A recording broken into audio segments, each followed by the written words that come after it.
બ્રહ્મ સંબંધ મંત્ર એટલે કે નિવેદન મંત્રનું અનુસંધાન કરવાની આજ્ઞા શ્રી મહાપ્રભુજી વલ્લભાચાર્યજીએ સ્વયં નવરત્ન ગ્રંથમાં કરી છે. નિવેદનમ તુ સ્મર્તવ્યમ સર્વથા તાદૈષ જનેહ એટલે કે વૈષ્ણવની સાથે મળીને, તાદશી વૈષ્ણવ સાથે મળીને નિવેદન એટલે કે બ્રહ્મ સંબંધ મંત્રનું અનુસંધાન અવશ્ય કરવું, રોજ કરવું.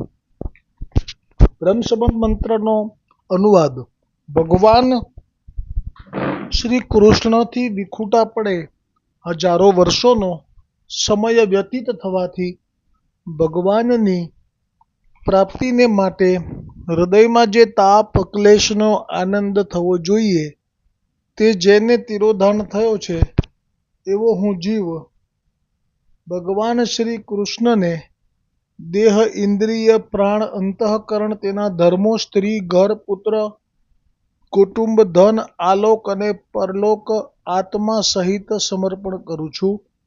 હું દાસ છું, હે કૃષ્ણ, હું તમારો છું. આ બ્રહ્મ સંબંધ એક વખત થાય જીવનમાં, એ ઘટના એવી મોટી હોય, પણ એ ઘટનાનો લાભ એને મળે કે જે વલ્લભની આજ્ઞા પ્રમાણે નિવેદનનું અનુસંધાન રોજ કરે. અનુસંધાન એટલે તેનો અર્થ સહિત તેનું ચિંતન મનન, અને એ પણ વૈષ્ણવની સાથે રહીને, તો જ એને એનો સંપૂર્ણ લાભ મળે. કેમ કે મેં કહ્યું એમ કલિયુગમાં સ્મૃતિ શક્તિ કુંઠિત છે, સ્મરણ રહેતું નથી. તેથી જ કરીને અનુસંધાન નિત્ય કરવાની આજ્ઞા છે. અને આમાં જે પણ નિત્ય અનુસંધાન કરે છે બ્રહ્મ સંબંધનું મંત્રનું, નિવેદન મંત્રનું, તો એમને આ જે જીવન એક સંસાર સાગર છે એમાં આ વૈષ્ણવો એ નાવડામાં બેસી ગયા છે. હવે આ નાવડું એમને લીલા પ્રાપ્તિ કરાવવાનું છે, પરંતુ જે સમય છે એ તો હજી પસાર કરવાનો બાકી છે. હજી માર્ગ તો કાપવાનો બાકી છે. અને એ માર્ગ કાપવામાં હવે કેવી રીતે કયો વૈષ્ણવ માર્ગ કાપે છે એના ઉપર એનું હવે આ જે જીવન છે બાકીનું એ પસાર થશે. એટલે આ જે દોડ છે એમાં જે અનુસંધાનનો નિયમ રાખે છે એ તો શ્રીજીના ભરોસે જ એણે નાવડું ઝુકાવ્યું છે આ સંસાર સાગરમાં. એટલે એનું જે સ્મરણ છે સતત શ્રીજીનું છે. કેમ કે રોજ અનુસંધાન કરે છે ભગવાનથી વિખૂટા પડે કરીને. જે શ્લોક એ અપરસમાં એક વખત ઠાકોરજીની સન્મુખમાં અથવા તો મનોમન શ્રીનાથજીની સન્મુખ ઊભો છે એવો ભાવ કરી અને સ્નાન કર્યા પછી એ જો શ્લોક બોલી જાય છે, અને પછી જો કોઈ વૈષ્ણવની સાથે એનું નિવેદનનું અનુસંધાન કરે છે તો એને તો પછી ભરોસો એ શ્રીજી સિવાય બીજા કોઈનો રાખવાનો કોઈ કારણ જ નથી. એટલે આ દોડ લઉં છું અને આ દોડનું આપણે અવગાહન કરીશું, એ કારણ કે એને અનુસંધાન છે, આ એના પૂરક છે આ. અને પછી આ સત્સંગને વિરામ આપીશું. શ્રીજીના ભરોસે જેણે નાવડું ઝુકાવ્યું રે, શ્રીજીના ભરોસે જેણે નાવડું ઝુકાવ્યું રે, ભવના કિનારે એ તો તરી પાર આવ્યું રે,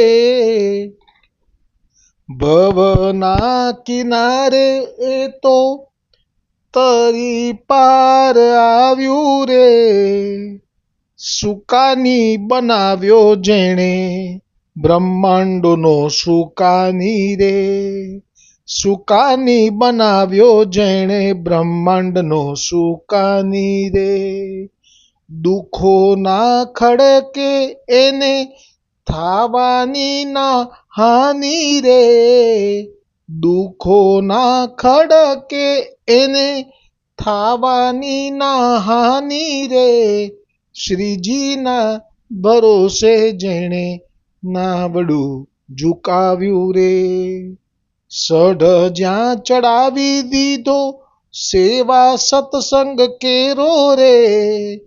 હવે જેણે નાવમાં બેઠા છે, પછી નાવનો એક નિયમ છે કે જે વહાણ હોય, નાવ એટલે વહાણ છે અહીંયા, વહાણમાં એક સઢ આવે કાપડનું, અને એને ખોલી નાખવું પડે. પછી એની અંદર પવન ભરાય. એ પવન ભરાય એટલે પવનના ગતિથી એ વહાણની ગતિ ચાલવા લાગે. એટલે એ જે લૌકિક વહાણ હોય એમાં જે ષડ હોય એમાં તો વાયુ વાય અને ભરાય પછી એ આગળ ચાલે, એનો નિયમ છે વહાણનો. જ્યારે વૈષ્ણવના જીવનમાં આ જે આપણે શ્રીજીના ભરોસે નાવડું ઝુકાવ્યું છે તેમાં કયો વાયુ જોઈએ? તો એમાં ષડ કયો જોઈએ? તો ષડ જોઈએ, ષડ જ્યાં ચડાવી દીધો સેવા સત્સંગ કેરો રે. એટલે કે જો તમે નિયમિત સેવા માથે પધરાઈ છે ઠાકોરજીની, અથવા તો ભલે પુષ્ટ નથી કરાયા પણ સેવા કરી રહ્યા છો અને સત્સંગ કરી રહ્યા છો, તો એને ષડ કીધો નાવમાં ભાણમાં વૈષ્ણવો માટે. અને વાયુ તો અનુકૂળ એને સફળ થાતો ફેરો રે. પછી એને જો એ નિયમિત સેવા કરે છે અથવા તો સત્સંગ કરે છે તો હવે એને બીજા બધાને કદાચ એવું બને કે આદિ વ્યાધિ ઉપાધિના ઢગલા આવે, પણ જે આ સત્સંગ કરે છે કે સેવા કરે છે એને વાયુ તો અનુકૂળ એને સફળ થાતો ફેરો રે. હવે તો એનો મહિમા કેટલો વધી ગયો. હજી તો એની લીલા પ્રાપ્તિની વાર છે. જીવન તો લાંબુ પડ્યું છે. ખાડાને ટેકરા બહુ આવે, માર્ગની ભૂલવણીઓ પણ આવશે, પરંતુ એને વાંધો કેમ નહીં આવે? કેમ કે માયાપતિના ભક્તોનો સત્સંગ કરી રહ્યો છે અથવા તો માયાપતિની સેવા કરી રહ્યો છે. બેમાંથી એક તો એ કરી રહ્યો છે. એટલે માયાના મોજા તો એને આપે છે સહારો રે. માયાના મોજાનો મહિમા એવો છે કે ભલભલા ચમરબંધીનું પણ પાણી ઉતારી દે. ભૂલ્યા મોટા નર માટી, નર માટી એટલે મોટા મોટા ઋષિ મુનિ, ભૂલ્યા મોટા નર માટી માયાની તો એવી આંટી. ભૂલ્યા મોટા નર માટી માયાની તો એવી આંટી, બ્રહ્માંડોને નાખ્યા વાટી. કેમ કે જુઓ, બ્રહ્મ પણ અનાદિ છે અને માયા પણ અનાદિ છે. આ ભાગવતજીમાં આવ્યું, અને ભાગવતજીમાં આવેલું વચન સુખદેવજીનું એ મિથ્યા ના હોય. એટલે માયા પણ પ્રથમથી જ છે અને બ્રહ્મ પરબ્રહ્મ એ પણ આપણા વલ્લભ એ પણ પ્રથમથી જ છે. હવે એનો કોઈ નાશ થઈ શકવાનો નથી, એટલે એનો પ્રભાવ તો રહેવાનો જ છે. પણ એ પ્રભાવ જે સેવા અથવા તો સત્સંગ કરે છે એમની ઉપર ચાલતો નથી. ઉપરથી સહારો આપે છે કે ના ના, આ તો અમારા બ્રહ્મના ભજન કરનારા છે, અમારા બ્રહ્મની સેવા કરનારા છે. કારણ કે માયા એ તો પરબ્રહ્મની દાસી છે. એટલા માટે એટલે તો કહે છે ને કે પુષ્ટિ જીબલડી જ્યાં પ્રભુના ગુણલા ગાતી, કદાપી ત્યાં નહીં જાતી માયા પ્રભુની. એટલે કહ્યું માયાના મોજા તો એને આપે છે સહારો રે. માયાના મોજા તો એને આપે છે સહારો રે. શ્રીજી ભરોસે સૌવે નાવલડીને તારો રે. વલ્લભ ભરોસે સૌવે નાવલડીને તારો રે. અને વિઠ્ઠલ ભરોસે સૌવે નાવલડીને તારો રે. આજે જ આવ્યું છે સર્વોત્તમજીમાં જે નામ સ્વવંશ સ્થાપિત અશેષ મહાત્મ્યમાં આપે આજ્ઞા કરી છે ગોકુલનાથજીએ કે આપે વૈષ્ણવોએ માત્ર વલ્લભ એ અને વિઠ્ઠલ એ બંને એક છે, એટલે કે સરખું સામર્થ્ય છે, એ બંનેમાં ભેદ નહીં ગણવો, આવી આજ્ઞા કરી છે. પરંતુ બાળકો માટે એમના જેવું સમાનતા નહીં રાખવી. ગોકુલનાથજી આજ્ઞા એટલા માટે કરી છે કે આ પોતે પણ વલ્લભ જ છે, પણ અત્યારે આ બાળક તરીકે છે.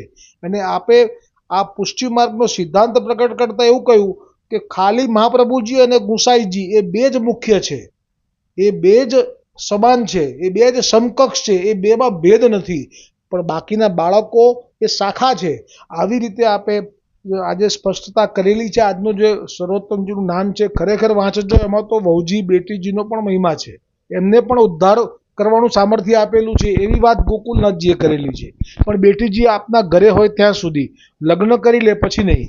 અને એ સિવાય વહુજીનો જે પ્રસંગ છે ગોવર્ધનનાથજીએ સદગરામાં જે લીલા કરી હતી એ પણ રાખ્યો છે. આપ સૌ લાભ લેજો.